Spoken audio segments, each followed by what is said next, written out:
Good evening. Thank you all so much for being here, for putting on your raincoats, grabbing your umbrellas, and braving the wet, nasty weather. I know everyone's over it by now. We're recording this tonight, so it's going to be on Facebook Live.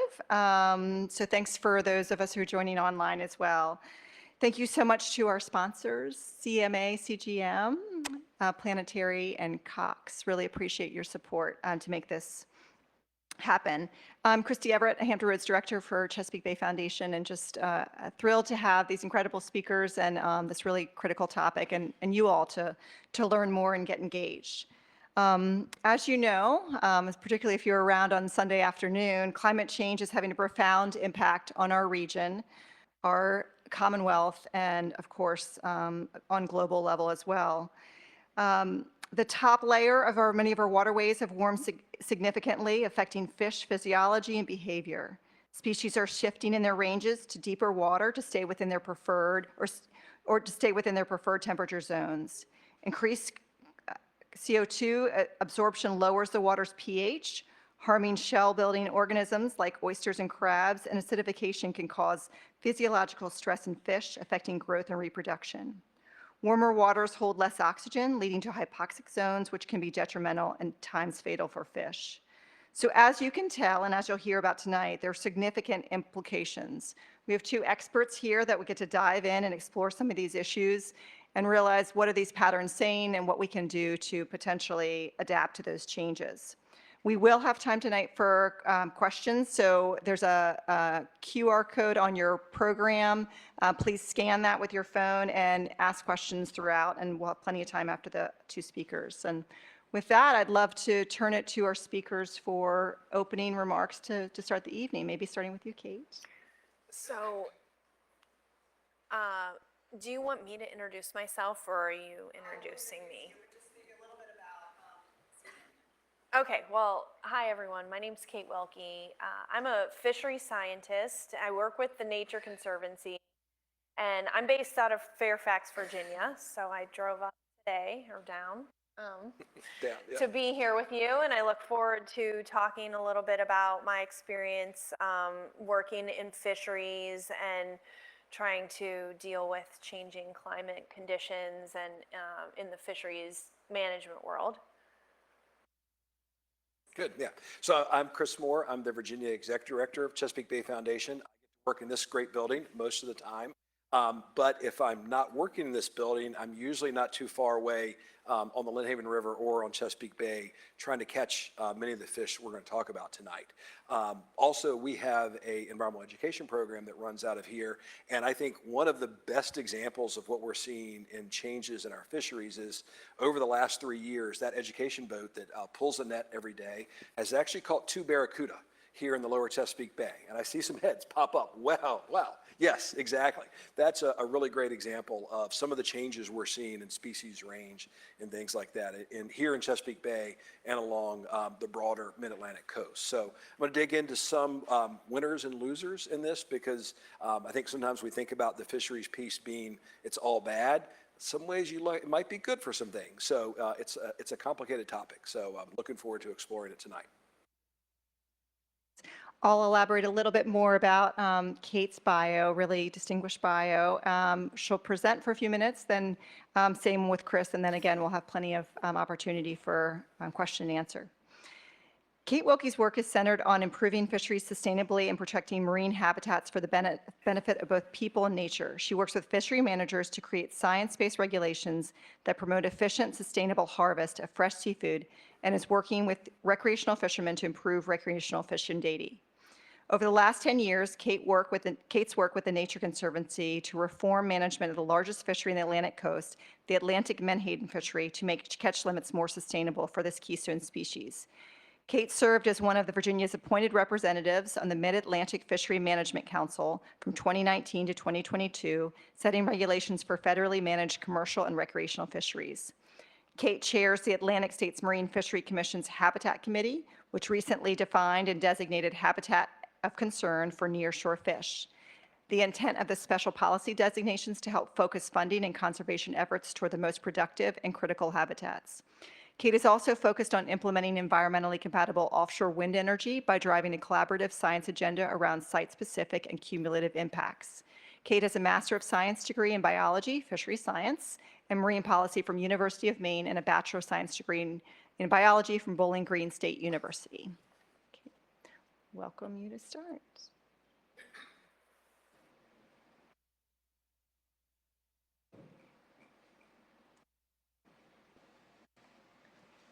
You can speak from wherever. My notes are Okay.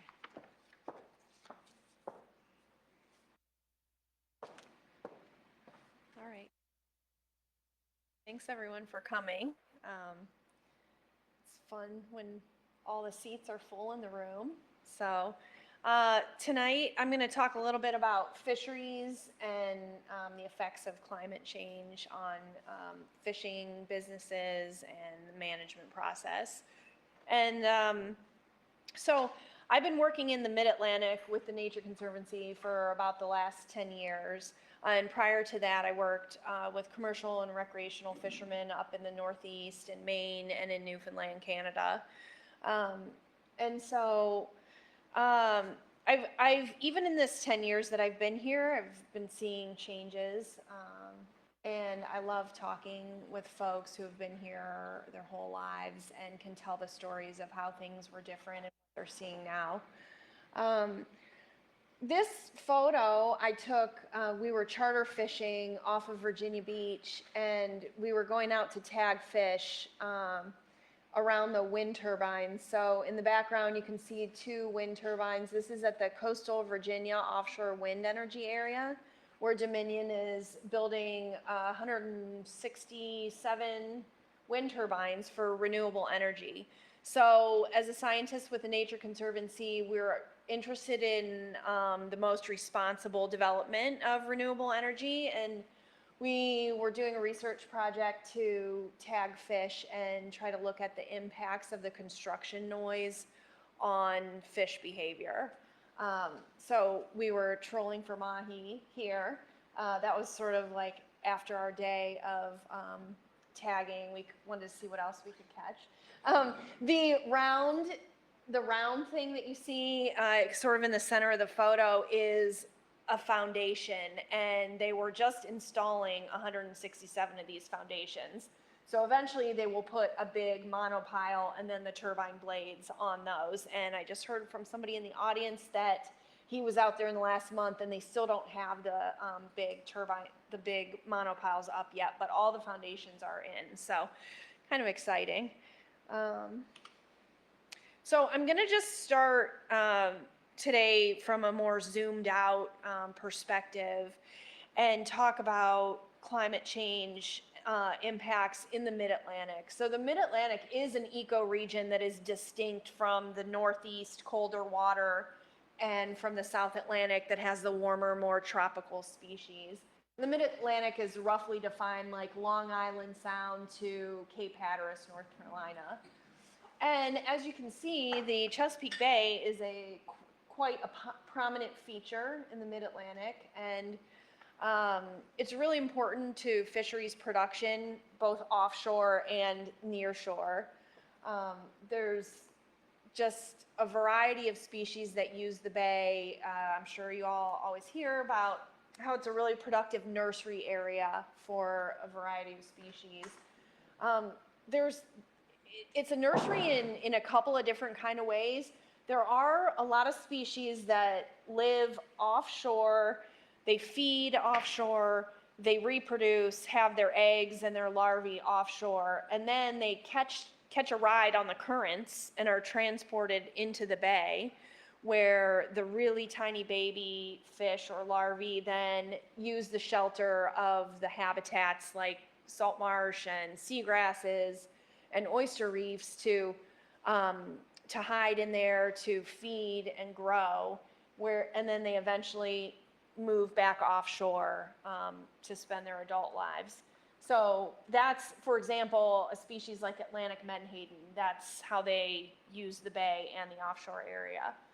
There's also some species that live as adults in the offshore area And then they swim up into the bay and into the tributaries, and that's where they have their eggs or babies. And so species like shad and river herring, Atlantic sturgeon, striped bass, that's their life history strategy. So the point is that there's just a lot of kind of interaction between the offshore waters and inside of the bay. And the Mid-Atlantic area is a really kind of urban, busy, industrial ocean. This map here shows just a few of the human uses that happen in our region. I chose just a couple of layers to layer on top of each other to show. So I'm trying to see if I can point. There we go. So these areas represent some commercial fishing out by the canyon areas. The colored polygons are offshore wind energy areas that have been leased all up and down the coast. Right, somewhere here is the Dominion leased area, kind of hidden. And then the streaks are shipping traffic. So this area contributes like $4.3 billion to the GDP and somewhere around 700,000 jobs. If you just look at fishing, over 1 billion pounds of fish per year come out of this area with commercial fishing, and something like 2 million anglers take 20 million trips a year and generate $3.5 billion. I think these stats are a little bit old, but I think it's still pretty much very close to this. So it's a really busy and important economic area. And then under the water, it's also this thriving, super productive ecosystem that's home to migratory fish, all kinds of marine mammals, sea turtles, seabirds, and they all depend on these mid-Atlantic waters for safe passage during their migrations and for critical habitat and food. So part of my job is to try to come up with solutions to balance the economic side with the ecological side. This is kind of a cool image from NASA.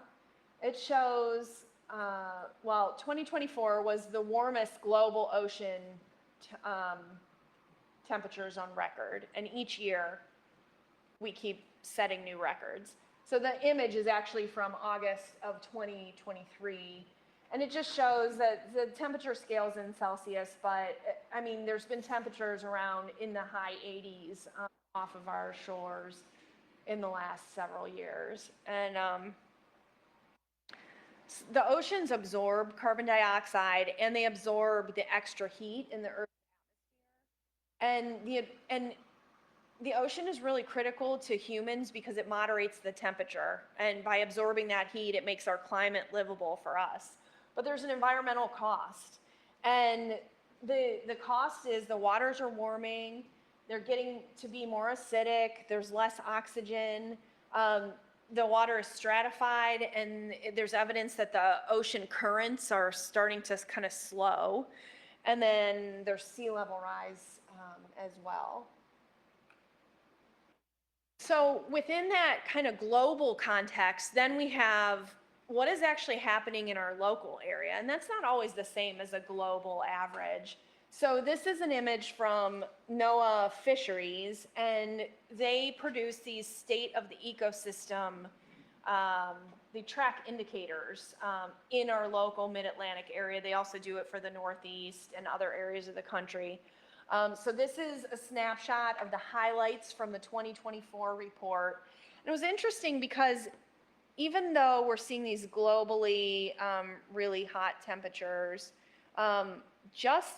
in 2024, it was sort of a weird year that they were seeing a lot of cold Labrador slope water come from up north and come into the mid-Atlantic. So it was driving some of these interesting fisheries production things. They were seeing multiple prolonged summer upwelling events that would bring really cold water from the deep to the surface. There's a geographic feature called the cold pool, which is persistent over time, year after year. It's really important for fisheries production in the mid-Atlantic, and in the last several years, it's sort of been dissipating and not as strongly defined cold pool. Well, this year it was kind of back as its regular cold pool formation. So some of the fishing was pretty good. Then they were seeing multiple species of whales aggregating around the Hudson Canyon off of New York. There was record high recruitment or baby scallops, young scallops in the Nantucket Lightship area, and then there's increased presence of red drum in the Chesapeake Bay. So that's just a snapshot of some of the indicators that they track over time, but they also are tracking like social and economic, like the state of the fishing and how much profits the fishing is bringing in year after year. So it's a way to kind of understand what's happening really locally. And then this is an article from the National Fisherman magazine, and it's just highlighting that on the East Coast, we are seeing shifts in fish distribution. So the image on the left, these are both of black sea bass, and the really dark green is black sea bass, like the densest aggregations of black sea bass. And then the lighter green is a little less dense, and then the yellow is the fewest density. But so this map on the left is showing in the spring of 1970s, kind of the distribution of black sea bass. And then on the right, it's showing from 2010s. So you can see that the black sea bass populations have really expanded, moved north and east. And Chris mentioned winners and losers, or, you know, different fish populations are going to experience these changes in temperature and climate in different ways. And so this is what we're seeing with black sea bass. And these dramatic changes in distribution really impact the way that you manage fisheries and impact fishermen and their livelihoods, who has a permit to catch what species, how much quota do they have to catch these species. So actually the Nature Conservancy worked with all of the East Coast management agencies. There's 3 federal fishery management councils, New England, Mid-Atlantic, and South Atlantic. And then there's NOAA Fisheries, which is the federal agency that manages species across the whole coast. And then we also have the Atlantic States Marine Fisheries Commission that has the responsibility for the fisheries that are more like 0 to 3 miles offshore. So all of these bodies are responsible for setting rules for fishing in the ocean. And they need to work together. And they need to work together an extra lot now that things are shifting and changing, and we're having trouble with permits and quota allocations and stuff like that. So anyway, the Nature Conservancy led a process to do this scenario planning where we talked about different climate scenarios and came up with solutions for adapting the government, or the governance, the management, and the science around climate change to try to just work better and collaborate better together to face some of these management challenges. And then this is my last slide before I turn it over to Chris. But Virginia is a part of all those management bodies that I was just talking about. They have a seat on the councils.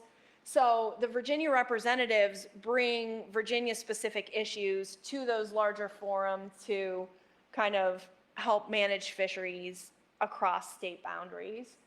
And there's 1,100 fish species on the Atlantic coast, and the productivity and the body condition and the distributions of those are all changing. So that has implications for people who make their living on the water, either recreational charter captains or commercial fishermen. All of them depend on good fishing and to make their living. So, you know, gaining and losing access to quota really matters, and just it's really critical for people's livelihoods and businesses that the science and the rulemaking processes adapt and remain somewhat nimble to all these changing conditions. So that's all I have for now, and I'll turn it over to Chris.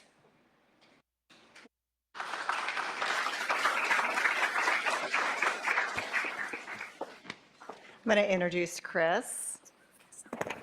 Thank you.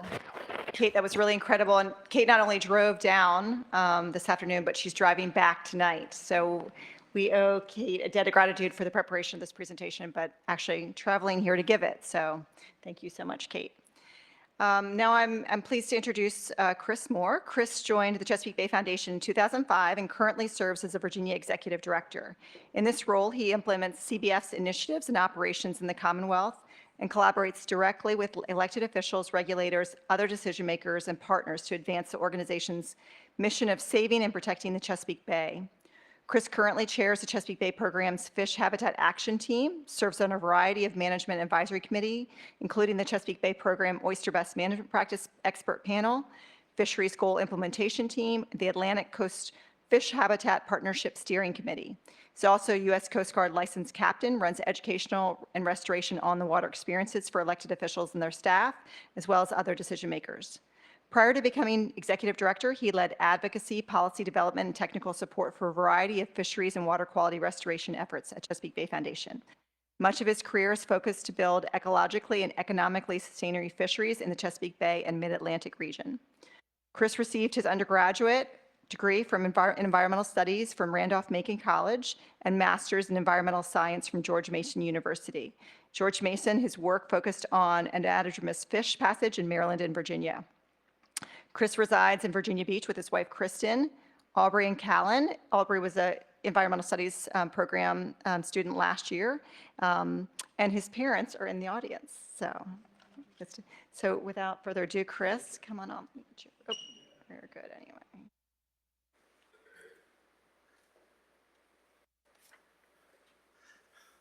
Christy, thank you very much, and thanks everyone for coming out this evening. Admittedly, asking me to talk about fisheries in like 15, 20 minutes is a tall order, so I'm going to throw a lot out there because it is a topic that's near and dear. And unsurprisingly, Kate and I have some of the same themes in our slides, and we talk about some of the same species because of the fact there is so much interplay between Chesapeake Bay and this Mid-Atlantic region. And it will continue to be a focus area because really the mouth Chesapeake Bay has for a long period of time kind of served as a dividing line between a lot of our southern coastal species, a lot of our northern coastal species. Now that things are shifting, that's making that line a little more gray than it used to be. So this slide I always like to kind of put up when I talk about fisheries because there are so many things that affect our fisheries. And, right up here, climate or the weather is the top right there.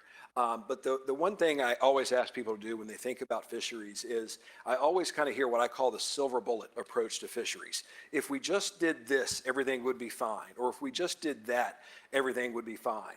And as you can see, there's a lot of different things that affect our fishery in Chesapeake Bay, from the nutrient loads and water quality to how many fish are being taken by a fishery to dissolved oxygen, which we'll talk about a little bit more, to our weather conditions, whether it's a year like this when we have seemingly endless northeast winds for the last month and a half, or if it's really hot any given year and we have our dead zone set up. How's reproduction in any given year? So always be cognizant of the fact that there are lots of different things that are in some ways pushing our fisheries to be better, or sometimes they're stressing our fisheries in any given year. So I think this is a great slide to kind of think about what we're doing, and luckily it's perfect for Chesapeake Bay because it focuses on striped bass and Atlantic, two of the species that we're doing a lot to try to better manage here in our region. So Kate had this slide a little bit about this as well, and I was fortunate enough to participate in this process as well. But the part I wanted to highlight, because Kate did a great job, but just the fact that all of these management bodies are coming together to think about climate change and how it's going to affect our fisheries out to 2042. That's a really tall order, and a big part of this was a meeting up in Arlington for a couple of days about 3 years. But, you know, some of the things that were kind of highlighted there, fish moving north, estuarine habitat loss, like what habitats are we losing in our waters like Chesapeake Bay? When are we spawning? And things like that. I'm going to talk about some of those different things as I go through the species-specific slides here for Chesapeake Bay. New food web dynamics. There's just a whole host of things that make managing these fisheries particularly challenging, and especially when you throw climate change on top. And it was, as Kate mentioned, it's really great to have all these big management agencies come together, where they manage fish here inshore or where they manage fish 200 miles offshore. It was really great to see all those folks come together. So bringing it back a little bit here, each year the University of Maryland Center for Environmental Science, which CBF is now partnering with, issues a Chesapeake Bay Watershed Report Card. And it talks a lot about all the different stressors and obviously the things that are going well in Chesapeake Bay as well. And so I just wanted to highlight a couple pieces from that, because they really are important when it comes to fisheries. And so the first one up there, dissolved oxygen. How much oxygen is in our water, and can it support the various fisheries that we want to see thriving out there in the ecosystem? As our waters warm, they unfortunately can't hold as much oxygen, and it will be an additional stress. The report card now is also talking about temperature stress. You know, do we have too much warm air temperatures, which makes higher water temperatures as well, and it's stressing those organisms. And so it's really nice to see those types of environmental components being entered more into the discussion about our fisheries. Another thing I wanted to kind of highlight here, both Kate and I tend to focus our work on marine fisheries, obviously from where we're located, but CBF, representing the entire Chesapeake Bay watershed, we are focused a lot on areas that support freshwater species as well. That's a lot of the reason we do a lot of our agricultural restoration work in the Shenandoah Valley, places like that, but also some of our urban restoration work here in places like Hampton Roads and Richmond as well. So it's not only the marine species, which we're focused on tonight, but things like brook trout really have been a canary in the coal mine for changes in temperature out in the far reaches of the Chesapeake Bay watershed. So what I wanted to kind of do is talk a little bit about the stressors when it comes to climate in these different areas that affect fish. And so we're not going to talk about fish for a few slides, but that habitat, which is so important for fish. And so this is actually a picture some folks in the room I know will recognize this location, but a couple years ago, and this is actually one of our algal blooms that has become pretty persistent here in Hampton Roads, the mouth of the York River. It used to be called Cochladinium a few years ago, but it's a species that fortunately isn't toxic to fish, but it, like all algae, it blooms in mass, and when it starts to die off, it does die off in mass and then starts to use up all the oxygen in the water column, and so therefore makes habitat not very good for our fish and shellfish species. In addition, this one in particular, again, it doesn't have a toxin associated with it, but it seems to kind of agglomerate on fishes and oyster gills, and it reduces oyster production, and it unfortunately negatively affects the ability of fish to transfer oxygen across their gills when it gets gummed up like that. And what we were seeing a lot of is charter captains who were actually taking live bait, put it in a bait well. They would then basically drift through these areas, and all the bait in their bait well would be dead, because the fish weren't able to move oxygen across their gills. With oysters, we're seeing about a 30 to 40% reduction in reproductive capacity when we have these type of events. So the things that we're doing to improve water quality, knowing that water temps are rising, helps us reduce the likelihood of these events actually happening in the future. So coming towards the land a little bit, going from kind of out in the water to up along the shoreline, one of our most important species in terms of habitats here in Chesapeake Bay are our underwater grasses, sometimes referred to as submerged aquatic vegetation. SAV, but we're seeing some big shifts here. Right here in the lower part of the Chesapeake Bay, historically, eelgrass was the species that we saw just acres and acres and acres of. And it's a extremely important habitat for not only things like crabs, but also things like redfish, which I'm going to talk about later, speckled trout, just a whole host of different species really love to reside in this. And eelgrass especially tends to be a very persistent species from year.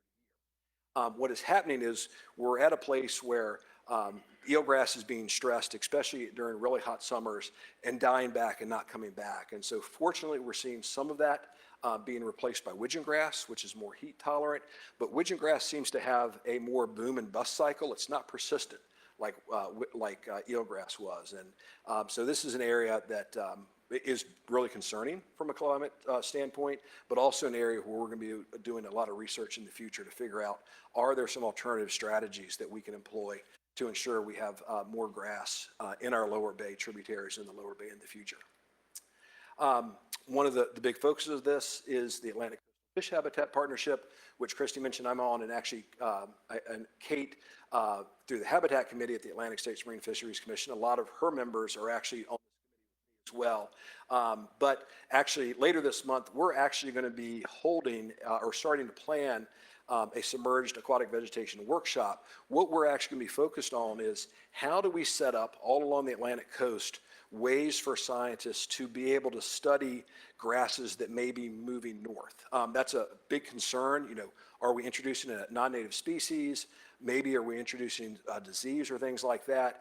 But with the way climate change is going and changing the makeup of grass species all along the Atlantic coast, we need to figure out best practices to try to restore that grass habitat. Maybe we're just using different varieties of a species, but we need to think about how we can do that in an ecologically sound manner. So that's how big an issue this type of concern for our submerged aquatic vegetation is, not only here in Chesapeake Bay, but all along the Atlantic coast. And if you look on our website at the Atlantic Coastal Fish Habitat Partnership, you can see climate change is prominently one of the issues that we're focused on when it comes to submerged aquatic vegetation.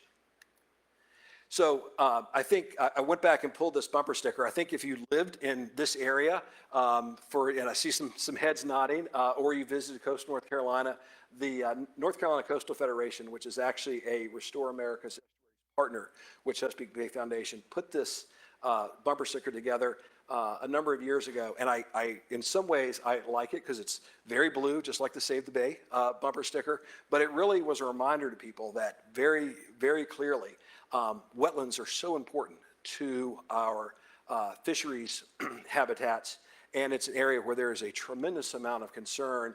The data point here is actually from Virginia's first Coastal Resilience Master Plan, but basically 170,000 acres, almost 90% of our existing tidal wetlands could be lost as a result of simply climate change. That's not development, that's not things like other stresses that they may be when we're building roads and bridges, things like that. This is simply them being inundated by water. And so things that we can do to make sure we have the wetlands so they can support those fisheries habitats, especially Kate mentioned, it's a lot of times it's our juvenile fish that are coming back in and using those type of habitats. If we don't have those wetland habitats, we're not going to be able to have the productivity that we've had in the past. So just another kind of piece from that. On the left, that's actually the map of where those wetland impacts would be from the Coastal Resilience Master Plan. And I always like to plug my colleagues' great work here at CBF. And so this is actually a living shoreline project that CBF staff, Katie Grigsby, led this past summer over at Pinecone Harbor on the Hampton River.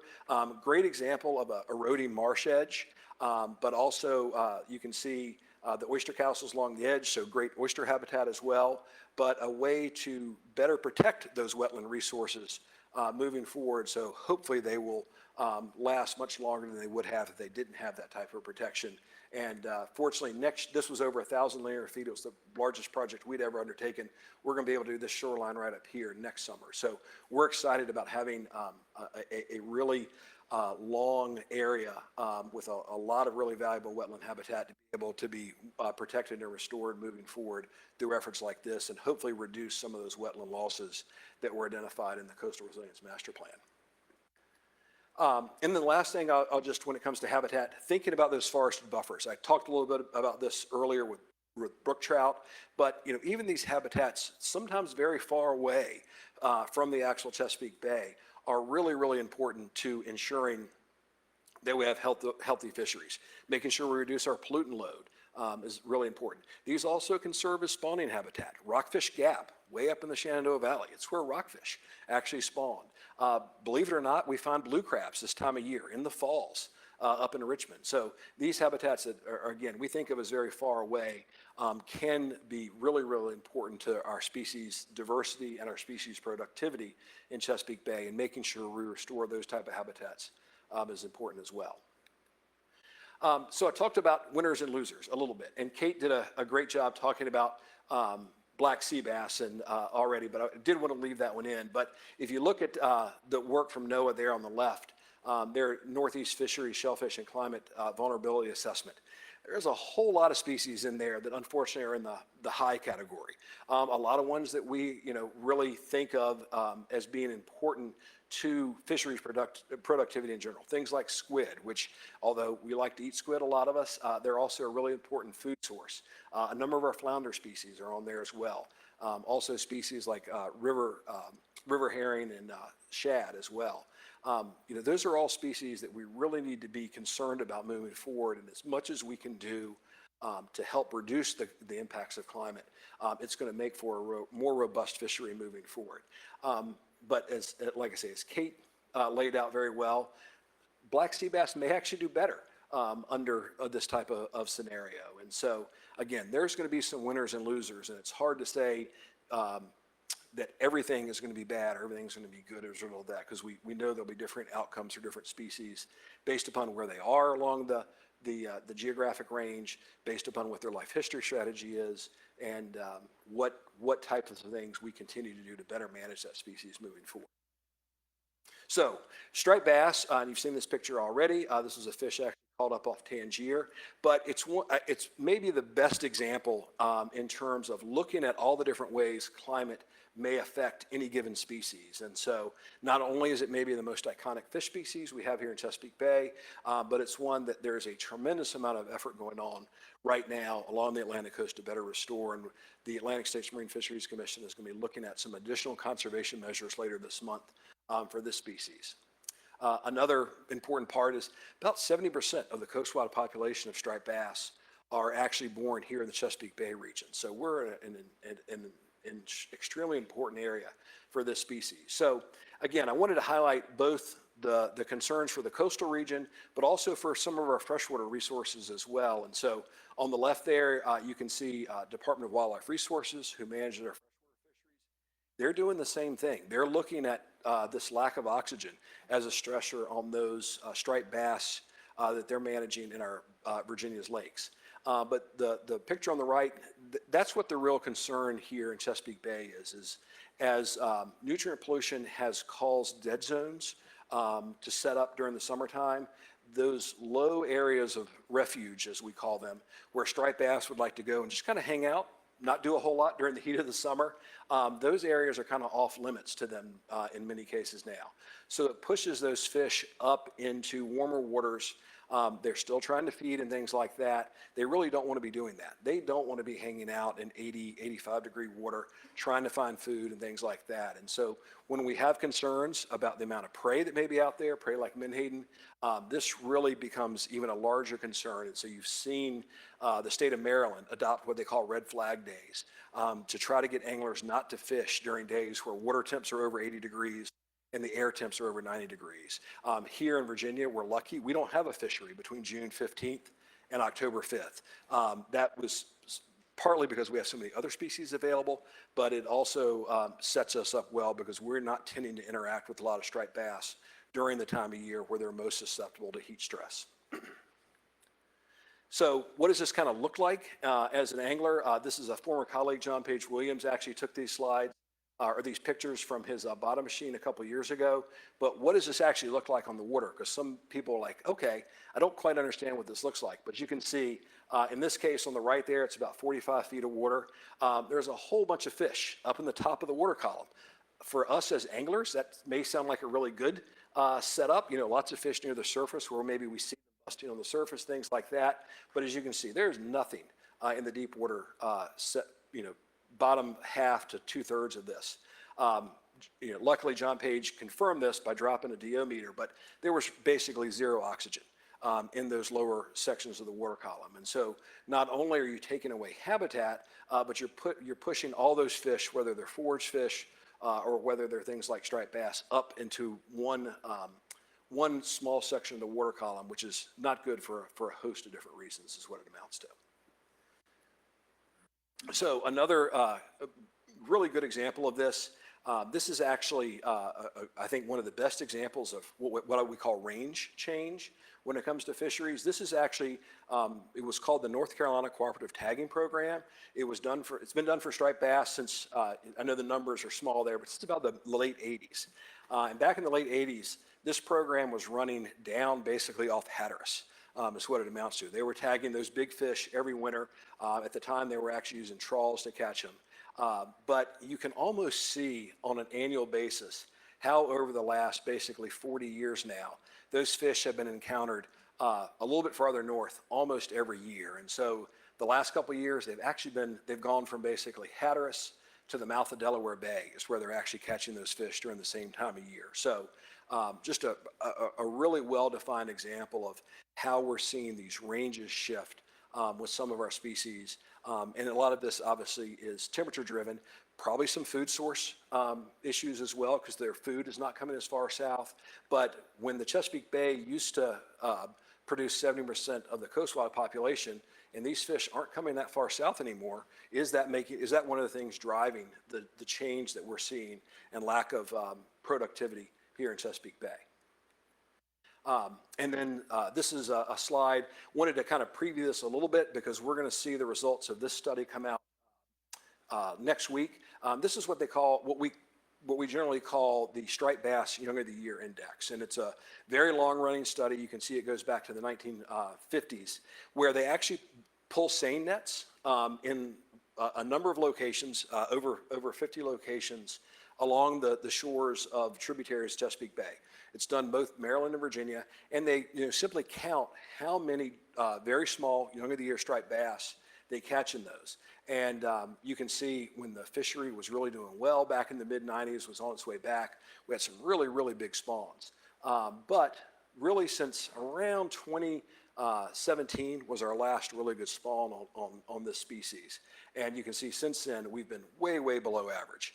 Even last year, really the last 2 years, we really termed it as basically a recruitment failure for these fish species. And again, no silver bullet to why this is, but one of the leading theories on this is the idea that the water temps when fish are spawning now are so different that the food that really young striped bass want to be eating, mostly diatoms, aren't available. And so therefore, we're having basically a lack of reproductive success as a result of those changes in habitat. So a couple others, another one that Kate mentioned a little bit, red drum. I know I've got a few anglers in the room at least. This is a fish species that has really changed here in Chesapeake Bay, and Kate kind of talked a little bit about this, the increased presence of this species. And so the North region, this is a stock assessment from the Atlantic States Marine Fisheries Commission just last year. The North region is actually considered North Carolina and Virginia and then northward. But you can see this very pronounced increase in the catch per unit effort of red drum here in the Chesapeake Bay region in North Carolina as well. Was able to get a picture of my daughter in here as well. Not a fish that she actually caught, but another sign of these fish being here longer. And historically, I think most fisheries biologists would tell you we didn't have an overwintering population of red drum here in Chesapeake Bay. These were actually 28, 29-inch fish that they actually caught, I'll say. They had unfortunately last winter succumbed to cold stun here in the Lynnhaven River system out by their aquaculture operation. And so, fish like this, these are fish that are big enough to be mature. They, at least probably for the last 5 or 10 years, have been overwintering in this area. And we are going to see this happen from time to time, but it's a good example of, again, the fish are staying farther north. And to be honest, especially big fish like this, it's pretty incredible to see those big fish overwintering here in an area like this because it's something that historically really didn't happen. Another species, and I get to brag a little bit in this photo as well, but we talked a little bit about summer flounder here in Chesapeake Bay and beyond, but this is actually a report from Oceana that's been looking at populations of these fish. You know, what we're basically looking at is the center of the population having moved 160 miles north over, you know, about a 50-year period or so. That doesn't maybe sound like a big difference from year to year, but if you were fishing in Chesapeake, which used to be the self-proclaimed capital, summer flounder capital of the world, and now those fish are north of you every year, that's a big change for not only someone who likes to simply go out and fish, but the charter captains who used to depend on this fish every spring, for the bait and tackle shops who used to depend on these fish coming in usually in late March and supplying, you know, a steady catch of fish throughout the spring and summer for anglers in those areas. So I can't talk fisheries without talking menhaden.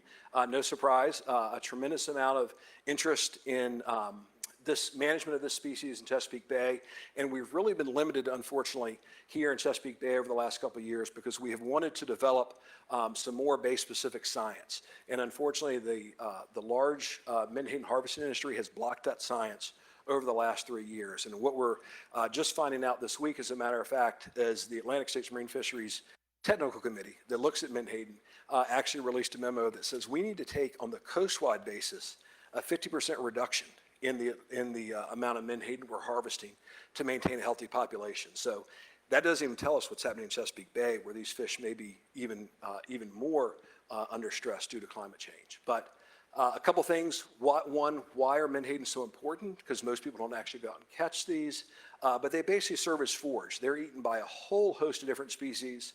Some of the ones like striped bass we've talked about, also ospreys, also incredibly important to our tourism industries. Folks like to go out and watch whales, things like that. They really are an incredibly important species to a whole host of other species that likes to prey upon these. So this is hot off the press, but you can see the assessments, basically the model, the population, the assessment that was out in 2022 versus the one that just is coming out this week. Basically, there's about a 37% lower estimate of the population in this new assessment, which is really going to cause some big concerns about how many of these fish we harvest up and down the Atlantic coast moving forward. In Virginia, we harvest over 70% of the total coastwide catch. So that's obviously a big concern for the economy here in Virginia. Also, the fact that we currently have a cap on the amount of menhaden we can catch in the bay, but if we were to take that 50% reduction, then almost 50% of the total catch for Virginia could come inside the Chesapeake Bay, where there's already ongoing concerns about that. So a lot of concerns for us about how we manage the species here in Chesapeake Bay. Just another, I put these landings in because we haven't been able to develop science in Chesapeake Bay, but in addition to our large purse seine fishery, we have a small purse seine bait fishery here in Chesapeake Bay. Their landings between 2019 and 2023 averaged almost 5 million pounds a year. Unfortunately, the last year that we have a full data set for, they were under 1 million pounds. And these are the types of nets and the systems that are out catching fish in the same location every year. So they're not a perfect sampling from year to year, but they're a pretty good representative sample of what's going on in any given year. So I know I need to keep moving a little bit, but just a couple things that are also changing as a result of this. We have some new fisheries.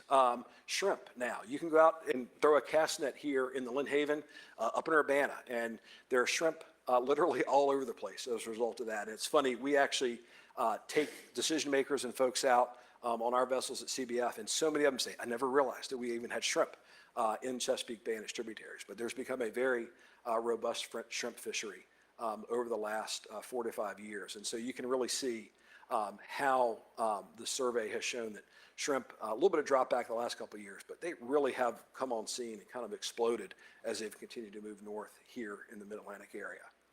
I'm not going to talk about blue crabs. I think most people would expect to. There's obviously a number of climate change impacts for this species as well. But if you're in this area, you may have seen the news a week and a half or so ago, but stone crabs, you know, a species we think of being in Florida, are here in the Chesapeake Bay to stay now. And I remember running into these 10 to 15 years ago down in North Carolina around Wilmington area, catching them in crab pots, thinking at some point they'll probably be here. And now we think we have a pretty stable, or at least the Virginia Institute of Marine Science thinks we have a pretty stable population of these critters now in the lower Chesapeake Bay as well. So I think that's it for me. Those who have asked questions on Mentimeter, we probably can have a few more. And with that, Chris and Kate, any kind of closing thoughts while people are putting in their last questions before we open up for Q&A?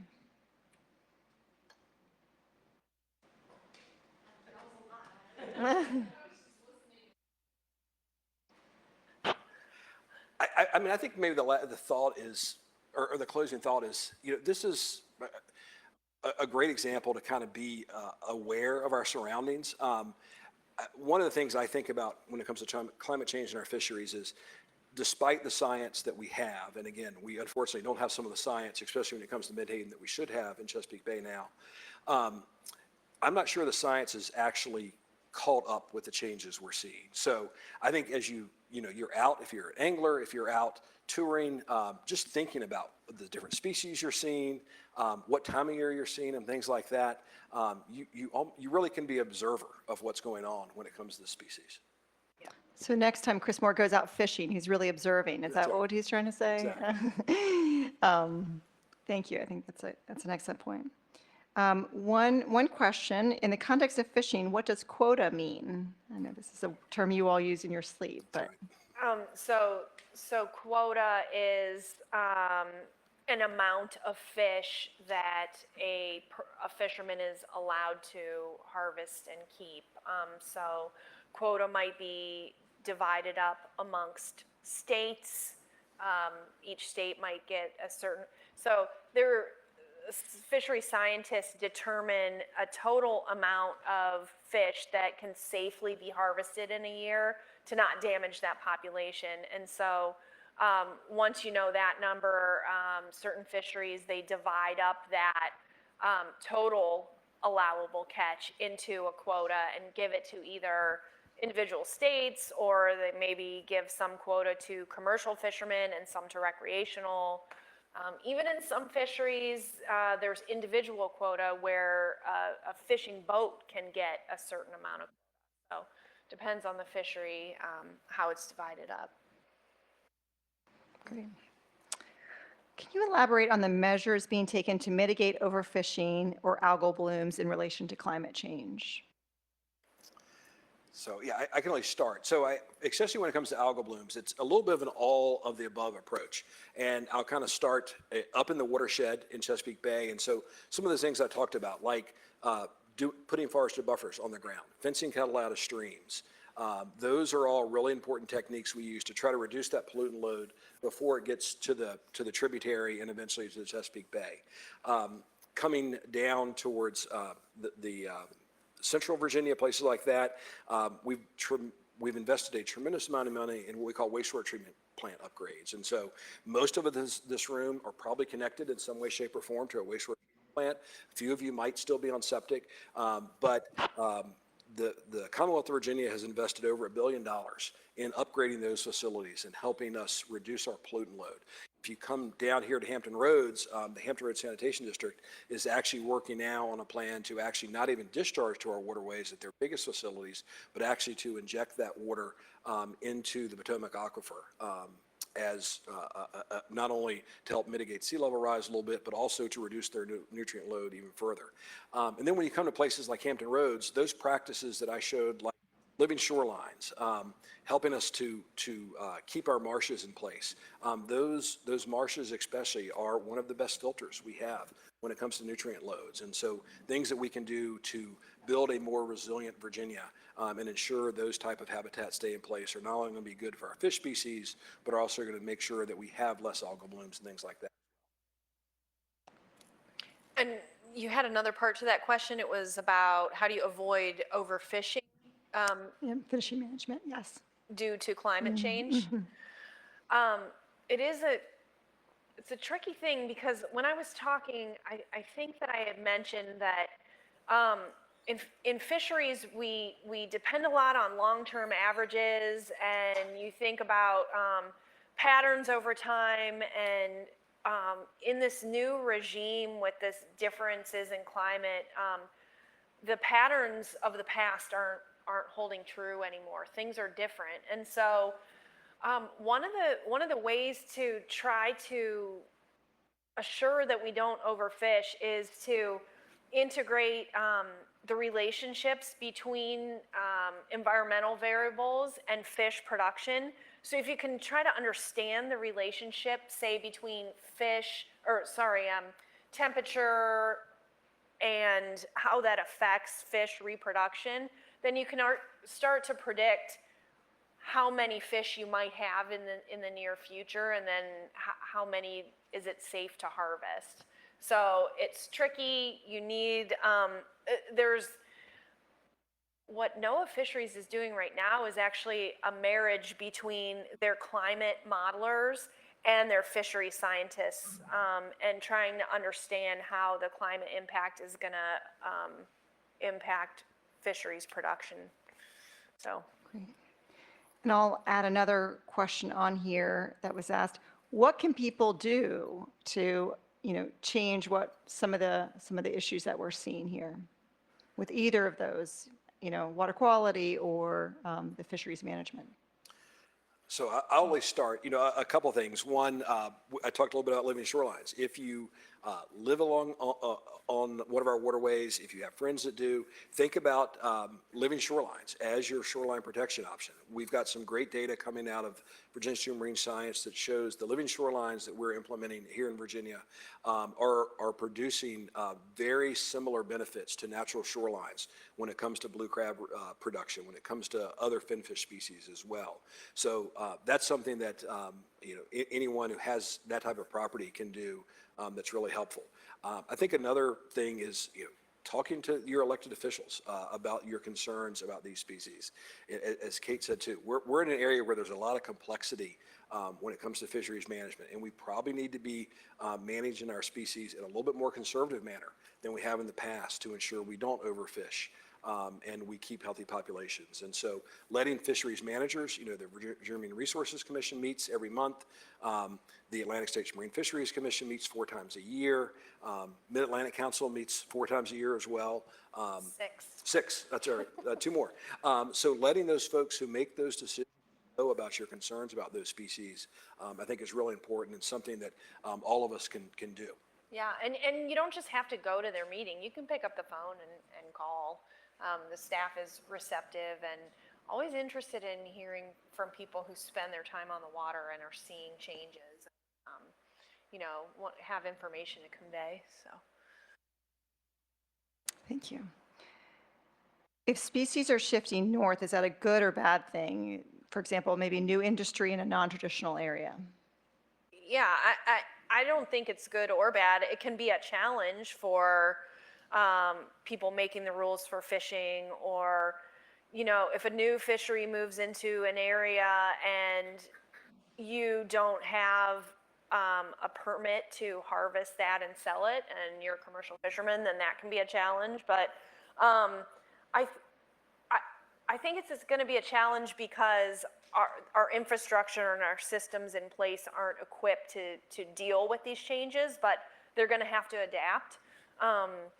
So, yeah, I don't think these shifts are necessarily a good or bad thing. I mean, I think it's awesome that we can have Virginia shrimp now.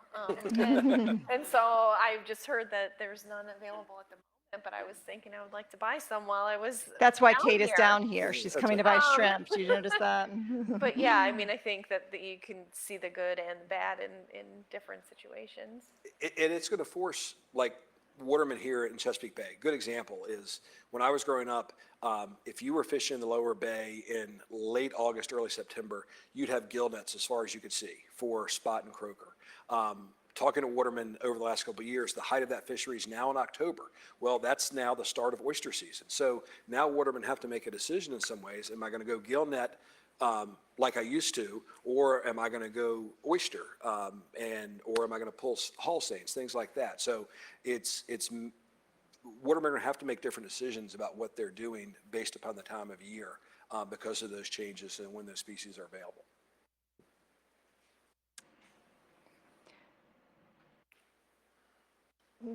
Someone asked about, and this is for you, Kate, wind turbines, migratory birds, whales, just if you can elaborate on the research that you've seen on that. Yeah, there is a lot of research happening. Some of the developers have pledged X amount of dollars per megawatt of wind that they're developing. So they're putting some money into a research fund, and there are, I want to say, hundreds of research projects happening. So I told you that we're tagging fish to understand the impacts of the construction noise on fish behavior. We're also tagging birds on the eastern shore of Virginia, willet and whimbrel, to use special tags that will show the height of their migrations instead of just the path, because we do have data that shows that birds will cross different wind energy area locations, but we don't know the height that they're flying. Are they avoiding the turbine? So we are waiting on the results of that bird tagging study to see if the height is going to interfere with turbines. So yeah, I mean, there's research on, lots of research on whales too, and there's, what I can say, and I've been involved in trying to steer the science to really, one, learn from Europe, where they've had these wind farms for decades. Learn from the basic research that they've been doing. Don't just repeat their studies, but build on them. Try to understand what's unique in the Atlantic here, and then just continue to build on those studies and share the results of the research. And there's been a lot of effort on our Atlantic coast to really bring together all kinds of different scientists to figure out, well, what are the highest priority research questions? What are the questions that will actually help us steer the construction practices into a safer way of doing things? So that's the idea, is like, so you can do this, build this renewable energy that we really need, but do it in the safest manner possible. Like one of the examples of that is they don't drive piles in the winter off Cova, partly because of whale interactions. Right, so they have windows where you're not allowed to do the pile driving, the really loud hammering, because that's when the whales would be passing through the area. So yeah, that's a good example of how you can, they also did, the developers did a bubble curtain around the hammering, and that bubble curtain is supposed to dampen the noise related to the hammering of the piles. So there's things that can be done to mitigate impact. Well, I hope you all join me in a round of applause for these excellent speakers.